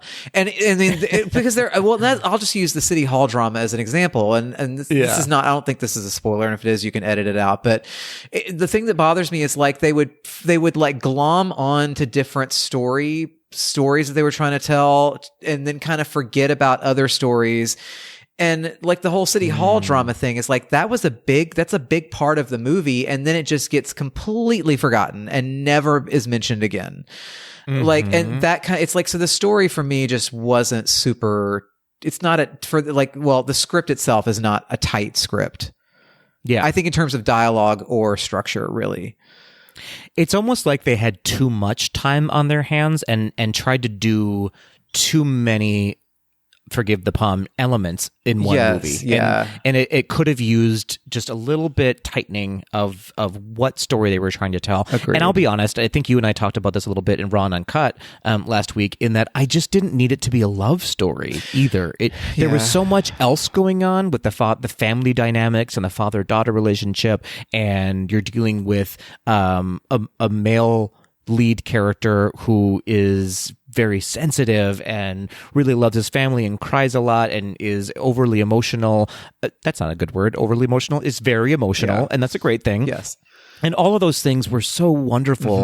And then to add in on top of it that they had to have a love story just felt like, aren't we done with this, Disney? Aren't we done with just trying to squeeze in a love story when it's not needed? It just both of those characters were completely validated without the love story. Like 100%. Wade could have still formed a relationship where he helped her and helped her family. But they don't need to fall in love. Like, why do they have to? Like, I totally agree with you. Like, you don't have to have the love story. Why does her character have to be validated by a romantic relationship with a man? And why does he have to be validated by a romantic relationship with? Why are they not complete characters outside of that? They were complete characters outside of that. The love story part to me was like, you could literally jettison that out of the movie and it still works. 100%. Yeah. Can we please have a male and female character in a Disney movie who are just friends and there is absolutely no love story between the two of them? Like, I think it would have been more successful. Yeah. It would have been more successful of a movie without that. 100%. I totally think that. Absolutely.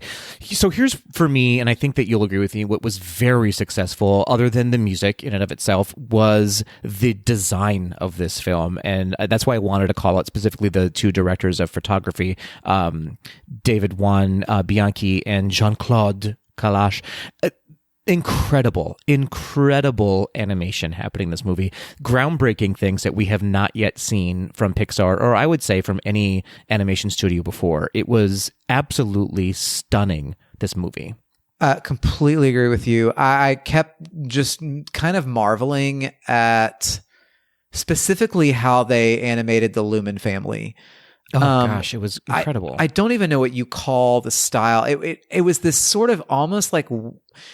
Interesting. Oh, actually, ironically enough, it almost had this weird watercolor quality to it for the family that was made of fire. Yeah. There was this like just artistic, like just painterly quality to how they were depicted on screen. Yeah. And I was continually just marveling at that. I think I was a little less impressed with the water element. I think maybe the point of it is that the animation was so different for like the water family. It almost didn't even quite feel to me like it fit in the world that they had created in terms of Element City. Interesting. I totally see it. There is definitely a juxtaposition of the two animation styles. I did do some, because I tend to be a nerd about these things when I research a film, that actually I think the animators said that the water family, the water characters was the hardest thing to animate because they also had to be transparent as well, so you had to be able to see through them because they are water and had to be very fluid. So it was the toughest thing for them to animate. And actually, when I hear that I'm like, oh yeah, it actually was really beautiful. And they didn't want it to be realistic water. The way that you see the water in Moana is very realistic and had a very big personality. They still had to say, well, we're personifying water and we're personifying fire. So we still have to make it kind of cartoony. So I get what you're saying. Yeah. And it totally works. And I also have to, I do want to call out what's the way they depicted those characters and the way they depicted how Wade could get in anywhere that he wanted was that's such a nice metaphor, because I feel like in my mind as I was watching the movie, the impression that I got was that the water elements were the favored privileged class. Yeah, entitled class. Yeah, the entitled class. And it's interesting the way that they would always depict how Wade could just insert himself anywhere with no problem. And it's such a nice metaphor for how, really how white privilege works, right? Like you don't have to worry about getting in anywhere. You don't have to worry about how you're going to fit in somewhere. You're automatically going to like fit in, or you're automatically going to be like, it's going to be easy for you to get into any space you want to get into. Right. Whereas the Fire family was living basically in like the depths of the city, underneath the city, really, because they were afraid of the damage that fire might cause, and they didn't build a city around having with no modifications element, or specifications that would allow for them to be able to comfortably coexist.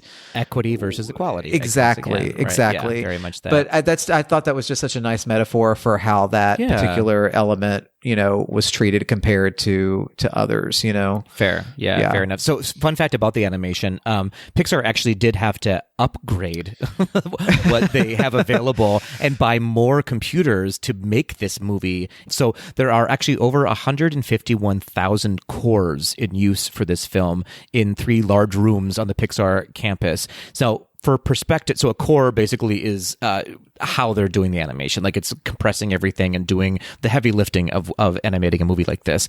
For perspective, Toy Story, the original Toy Story, had 294 cores. Elemental has over 151,000 cores that to is animate insane. this movie. Yeah, I mean, it's pretty incredible. And Finding Nemo, then, just for another jump up in time, it's kind of in between the two movies time-wise, had 923. So we're talking thousands more cores to do just this movie. So it's impressive, and it's also like, what's next then for them? If they can do this now, what are they going to do next? So I'm inspired by that. Brings a whole new meaning to the term working your core. Okay. Strengthening your core. Hey-o. Hey-o. Yeah. I like that. All right. So, I mean, before we get into this discussion about the state of where Pixar is now, I feel like this is maybe a good place to wrap up our discussion and how we feel about the movie. I'm kind of now, interestingly, the more we talk about it, the more maybe I did like this movie, or the more maybe I appreciated this movie, if that makes more sense. It does. I think I appreciate the technical qualities of the movie. I still do. I did watching. I still do. I still don't appreciate the script as much as I do the technical qualities of the animation, and the thought that went into the animation, and the thought that went into the voice acting. Yeah. Are we going to do our little scale, our ratings? Yeah, for sure. Okay. For sure. I think I'm with you in the elements of this movie are all there. Like, I do think it has the right ingredients. I think it just needed another year maybe to bake that story out, if that makes sense. It felt like it needed another set of eyes to go, you know what? You don't need this storyline. Take it out, and everything else will be much more impactful. If that had happened, if it had one more year to bake, I feel like this would have been a really beautiful, inspiring, impactful movie. It was underproved. Thank you, British Bake Off. You're very welcome. So let's get into our scores. Okay. So if we are talking about an overall movie, what are you giving Elemental? 1 to 5. I'm going to give it a 3 out of 5. Oh, okay. All right. You know what? I think I'm with you. I think I'm at like 3.25 or something. It's definitely not under 3 for me, but it's definitely not far above a 3 for me for an overall movie. I really liked it. I will watch it again for sure, but I don't know, like, in the grand scheme of Pixar movies, if I'm just judging it on Pixar alone, it's definitely a little bit lower on my Pixar favorability score. Like, what would you compare it to? Like, I know when I was talking about comparing, like, where it would fall for me, like, where would that fall for you with, like, a comparable, like, what other Pixar movies would be on that scale for you in that place? That's hard to say. I don't know. All the Pixar movies are so different that it's hard to like say that it's like this movie. I guess I would maybe put it in the same realm of Turning Red, I guess. I really liked that's fair. Turning Red, but That's I don't fair. know that it's my favorite movie. That's fair. That's very fair. Yeah. What about you? I think it's on the level for me. It's like mid-tier Pixar, and for me that's like that's like a Brave. That's like an Incredibles 2. That's like an Onward. Oh, okay, fair enough. Yeah, that kind of plane. Yeah, it is kind of one of those movies where I don't know where to actually put this emotionally. Yeah, either. You know what I mean. Yeah, like it's the thing is, it's like it's not a Ratatouille or a WALL-E, which is like it's not an absolute masterpiece, but it's also not like a Cars 3 for me, or like a I'm trying to think of another Pixar that I really just didn't care for. I'll come back to that. But yeah, so sort of it's not down there either, right? Okay. And let's be fair. Like I said before, I mean, even a mediocre Pixar is going to be better than what a lot of other animation studios are putting out. And absolutely. even a mediocre middle, the pack, average Pixar is going to have a lot to recommend it, and you're not going to go away non-entertained. Right. Yeah. I totally agree with you. I think that the issue for me with this movie and why I scored it a 3, not a 4 or 5, that the way I would other Pixar movies, is that I feel like lately Pixar is investing so heavily on animation, which is great. Yes. I appreciate that, and lacking on full story development. Put a pin in that, and I want to come back to that when we have our courageous conversation about the state of Pixar today. Fair enough. Okay, so let's go on to our inclusivity scale 1 through 5. Where you're putting Elemental 5. I mean, that's part of what this whole movie is about. Yes. And I do think the immigration story part of it was handled very beautifully and meaningfully, and so this gets a 5 for me on that. I would say the same, 5, 6, or 7. I think that they could have really done more with the story behind it, but the fact that they are using so many people of color in the cast and in the crew and in the storytelling is great, wonderful to see. And then lastly, on a queer scale, what would you give this? On a gaze to the D queer scale, where does this land for you on 1 through 5? I mean, really, there's really not. I'm trying to remember if there's any queer representation at all in this movie. Well, Wade's sister does have a girlfriend, and they do acknowledge it in the movie. That's right. It's a moment. Yeah, okay, then I'm going to give it a 2. Because you know what? Now that I'm remembering it, it's a little bit more elevated than just showing LeFou dancing with someone at the end of Beauty and the Beast. So I'll give it a 2. Yeah, they do call it out specifically, but it is just a moment, and we're so tired of just moments happening in these movies. Yeah, I would say it's like clearly not a homophobic movie by any stretch of the imagination, but it's also not it's not queer in representation, and it's also not queer necessarily in storytelling either. And so I think I would give it like a 2, maybe a 2.5 on queer representation. So, well, there you go. All right, so moving on to our last topic here. You brought this up in the state of Pixar. Yeah, I wanted to have a courageous conversation today about about the state of Pixar. Patrick, we all love you very much, and the reason we've come here today is no, I'm just kidding. No, but it's interesting. I read an article today that talked about why Elemental did not score at the box office. And I've read a lot of articles lately about what's the bigger thing of what's happening with Pixar, and why is Pixar kind of like they're not like, I mean, when Pixar started, I mean, from when Toy Story came out in 95 all the way through really like probably the mid 2010s, it was just like hit after hit after hit. Every movie made more money than the other. Every movie had grander artistic ambitions than the other, but also ended up being massive crowd pleasers and succeeding on the artistic ambitions. And it seems like we've been on a downward slope for a few years. Sure. And so I just thought it'd be interesting to have a conversation around why we think that is. I mean, so this movie had the lowest opening weekend of any Pixar film ever, at 29.6 million. It's only made 131 million worldwide. It's probably not going to make a whole lot more than that. It's been out, like we said, it's been out for almost a month at this point. If you were going to see it, you've probably seen it by now.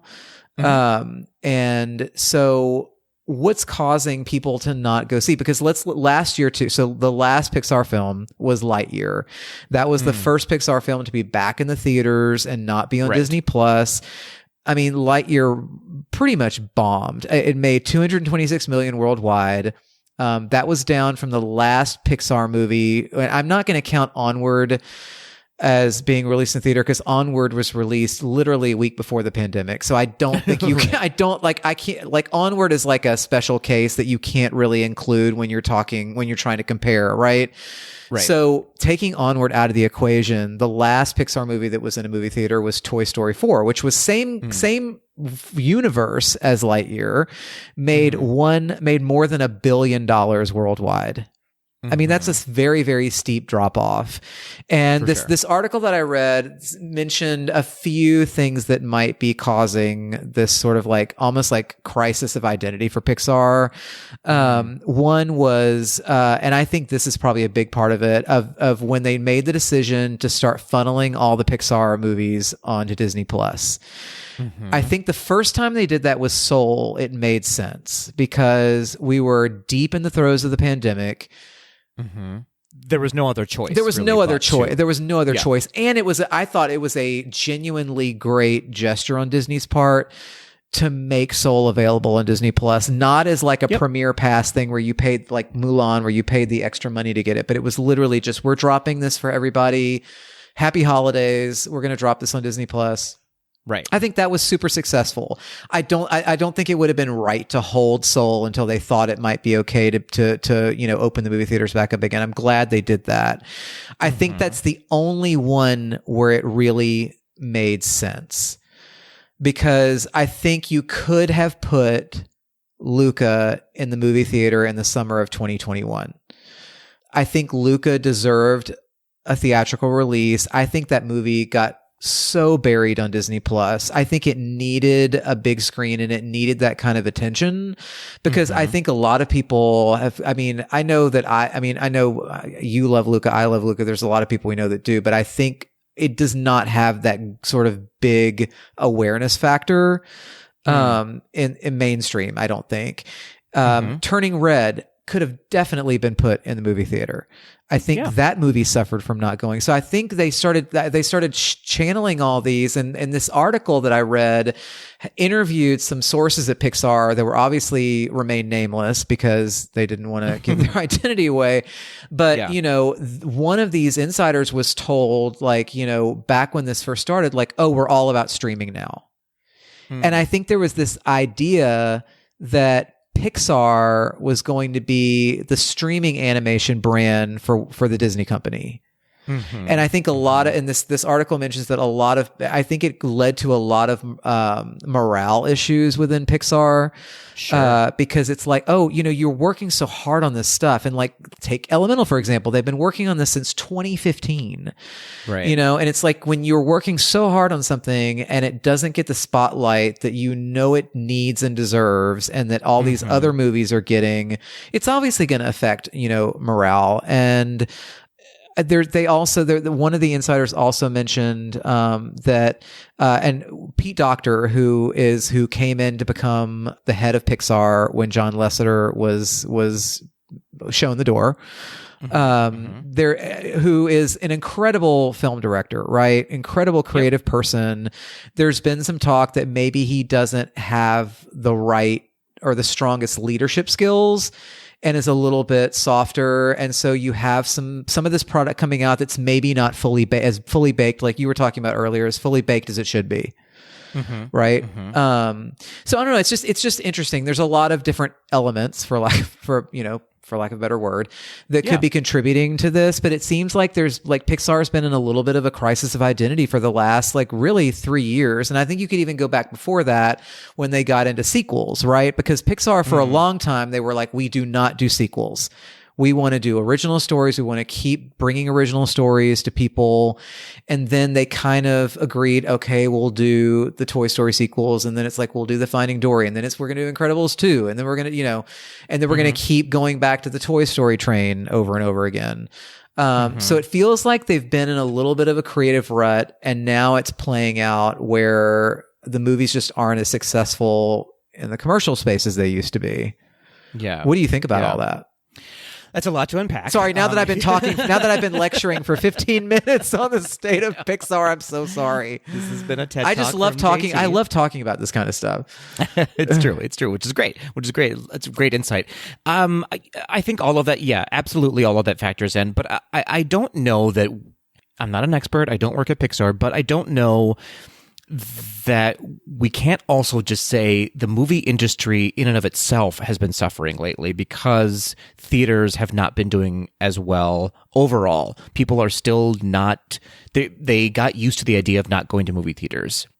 On top of that, I do also feel like Pixar and Disney, understandably, I think, are don't want to release a movie in a theater if they don't think it's going to do well, because the last thing you want is a really low box office. Now, that being said, this had the lowest box office of any Pixar movie of opening weekend, anyways, of any Pixar movie ever. And I don't know if that's a crisis of identity for Pixar as much as it was maybe a crisis of marketing for Pixar, because if it weren't for this podcast, I don't know that I would have seen it in the theater. I don't know that I was drawn in enough by the marketing of this movie to go see it in a theater, because I didn't know enough about it. It just didn't draw my attention the way a lot of other movies are right now. So I think it's a lot of elements all at one time that is just putting Pixar in a weird position. I do feel like there's probably going to be a shakeup pretty soon within Pixar and their leadership. But all that to say, I still am behind Pixar. Of course. I do feel, like I said before, I do think that they're maybe putting, I don't know if the word is too much effort into their technical team right now, or just not enough effort in their storytelling and their artistry behind, fully fleshing out a script and really getting storytellers in there. So I think they have some work to do on their hands, but I don't know that they're dropping the ball. It's just we don't know what ball they're holding right now. Well, that makes sense. No, it does. And you just said something that sparked. Do you remember? I mean, back in the day, Pixar was never afraid to literally throw something out if it wasn't working. They could be so far down the road on a movie. Now, of course, this costs a lot of money, but they could be so far down the road on something, and if the story's not working, they would literally toss it out and start over again. Yeah. And I would imagine there's probably a much more of a reluctance to do that these days, just because of the state of the movie industry. Budgets are tighter. There's less money to go around. So there's less, there's going to be less reward for people for being like, hey, this isn't working. I know we're almost done with this movie and we're about 3 years down the road, but it's just not working story-wise. We got to toss it out and start over. That's probably not happening anymore. And that may be what's part of what's leading to what you're talking about, where yes, we're focused so much on the technical stuff and that's great, but we're not as focused on story. Very that. And I think also I don't know the difference between a Pixar movie and a Disney movie anymore. And I know that they're all Disney, but I don't know the difference between a Walt Disney Animation Studios and a Pixar Studios anymore. There used to be such a clear line of like, oh, this is very clearly a Pixar movie. And now I think that those waters have been muddied a little bit. I totally agree with you. Whether or not that's a good thing or a bad thing, I don't know. Maybe they just need to run into each other like two Muppets and create a big Muppet. But it's no, I totally agree with you. That has definitely happened, and I think it's more a bad thing than it is a good thing. I really wish there was still that very clear delineation between a Walt Disney Animation Studios movie and a Pixar movie.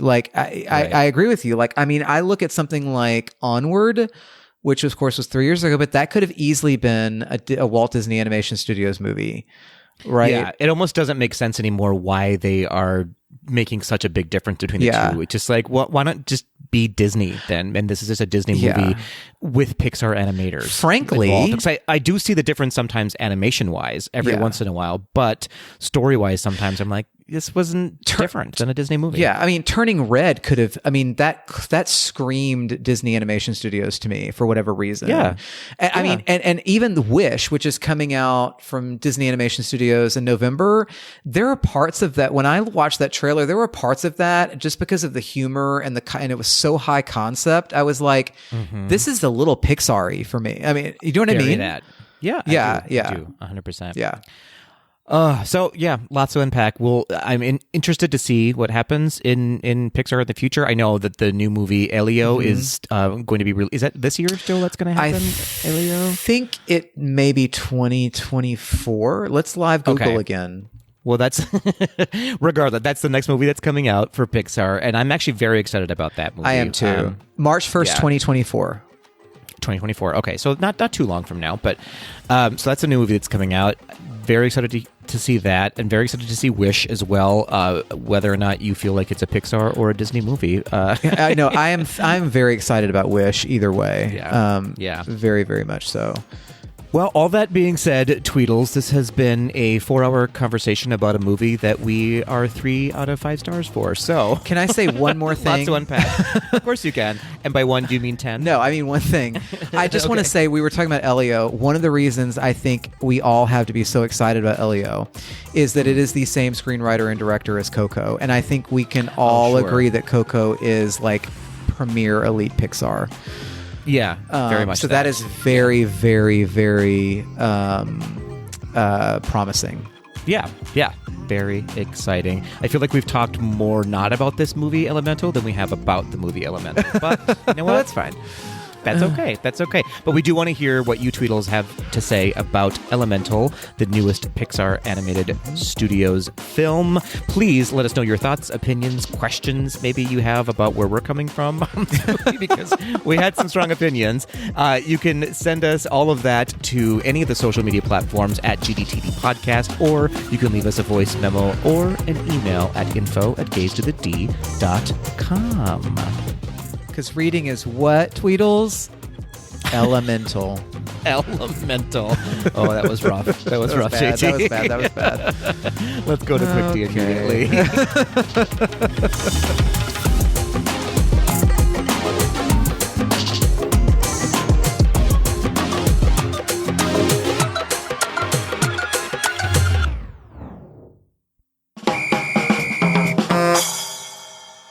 Hey, Patrick. They say you want to lose control. Hey, JT. Hey, Patrick, do you want some Quick D? I only want Quick D. I don't have time for long D. You know what I mean? Here for a quick time, not a long time. That's all I'm here for. Absolutely that. And frankly, we don't have much time because we just talked about Elemental for about 35 hours. Yeah, something like that. Probably about how long it took them to make it.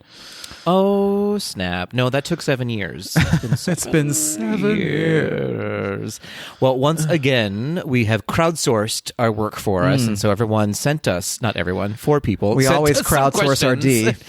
We sure do. We sure do. We always go out to the masses to find as much D as we can and pick the best ones. That's right. Pick the best quick Ds. Yeah. Are you ready for some Tweedle D? How have we never called it that before? How have we never said that? Obscene. I am always ready. Lay it on me. Okay, I will lay this Tweedledee on you Quickly. I have. We're not going to answer this question because it's just fully loaded. But the Disney Parks teacher sent us a question, and I have to believe it's fully in jest because this would be an impossible one to answer. But it says, which 6 Disney characters should replace the conservative members of SCOTUS? Oh, this is a great question. Can we answer this question? No, we're not going there. We're 100% not. I mean, any of the Disney characters Pick 6 off the top of your head. Governor Ratcliffe would be a better representative. I mean, let's be very, very clear. That might be a good for Raw and Uncut though. Yeah, fair enough. That is a great question. But we are going to read these 2 questions. Okay. Are you ready for them? Ready. Okay, the first question is from Otter Zaddy. I love that name, Otter Zaddy. Yeah, Otter Zaddy. Who I believe, if this is the same person, is moving currently from California to Florida, I believe. So come on, East Coast. Come on, East Coast. Good luck in Florida. But Otter Zaddy you sure you want to do that? I know. What is the best park to have a first date in? Oh, I love that question. I love that question. You know, I'm going to go with Disneyland proper park for this one. It's just, there's something so romantic about Disney. This is not a funny answer by any stretch of the imagination, but I feel like Disneyland offers like the most romance for me. So I'm going to go with Disneyland park. That's a great answer, Patrick, and I totally understand. I know. I'm such a good date. Because there is a romance to Disneyland, and they used to do this whole Disneyland After Dark, and honestly, Otter Zaddy, you could create your own Disneyland After Dark moment. True story. You know what? I feel like I want to go with that too, but I don't want to give the same answer as you. Great. That would probably be what I would pick, and specifically some time under the gorgeous romantic oak trees in New Orleans Square. Oh, yep, absolutely. The Halloween tree is beautiful. God. So, but just to give a different approach, a different option for Otter Zaddy, I'm going to stay on the West Coast because that's where he is right now, and I'm going to say Disney California Adventure. No, I'm not. That's a terrible idea. No. This has been Quick Tea, everybody. The longest Quick Tea ever. Oh my God. You know what? No, I'm just going to... No, it's Disneyland. It's the obvious choice. Why am I running away from the obvious choice? Why am I running away from my destiny? Go with your instincts, JT. Why am I running away from Otter Zaddy's destiny? I'm not going to do it. Great. But you know what? I'll say what I said what I said. You said what you said. But specifically New Orleans Square. Yeah, 100% that. 100% that. I will give another option, and I feel like you and I may be in agreement on this. If it's a first date, you may want to get out of it or get drunk really quickly, so Epcot might be your girl. Yeah. Can you drink wine at Blue Bayou? I think you can. Yeah, you absolutely can. But Epcot has lots of places to like lose somebody as well. You can really ditch somebody quickly. Listen, some of those pavilions that keep going back and back and back. I'm thinking like China and Morocco. You could lose somebody in those Moroccan streets just in a snap. Or just get obliterated and you won't remember or care about the date anymore. You're like, I thought we said goodbye. Yeah, so you have two options. You have one if you're really feeling good about the date, go to Disneyland. If you're really feeling iffy about it and you want a quick out, Epcot's your girl. Yeah. But if you're not feeling the date in Disneyland, there are ways to get out of New Orleans Square. I mean, there are there's not. You're trapped. There are multiple entry points in New Orleans Square. You can get out of there if you want. That's true. Or just hop on the Pirates of the Caribbean. Just throw yourself over the railing of the Blue Bayou restaurant into the waters of the Pirates of the Caribbean. There it is. Solved. So hopefully that helps you out, Otter Zaddy. Last but not least, we have Mark Take us on a date. Disney. Take us on a date. Mark Runs Disney asks, what song would you retheme Guardians with to make it more gay? Oh, I love this question. It does need to be a little bit gayer. It really, it really does. I feel like it really. Wouldn't it be funny if all of a sudden it was like some Celine Dion? Oh God! Just like... But listen. Let's be clear. There are a couple of Celine jams that would work incredibly. I'm thinking "I Drove All Night." I drove all night. Although, isn't that a Cyndi Lauper song? Originally, yes. So still gay. Still gay. Maybe even gayer. I mean, if I could turn back time, lends really well to the story. Oh my God! Now, Patrick, that might be the winner. That's genius. Can you imagine? If I could turn back time. Oh, and what if you could have a little moment in the ride where the car starts breaking down, but then the voice morphs into Jack McFarlane. It's like Taum. And then Cher comes up. You know what's the big monster that comes up before you accelerate out? I can't remember. Do you know who I'm talking? The Celestial, whatever. The Celestial. What if it was just a big face of Cher, and she just goes snap out of it, and then you accelerate out. Or she's riding a cannon like she is in the video, and you're shooting out of the cannon. Yes, she says snap out of it, and then you go out of the cannon together with her. That's the winner right there. This is the stupidest answer that's ever happened. Good night, everybody. Good night and good luck to you. Snap out of it. Snap out of it.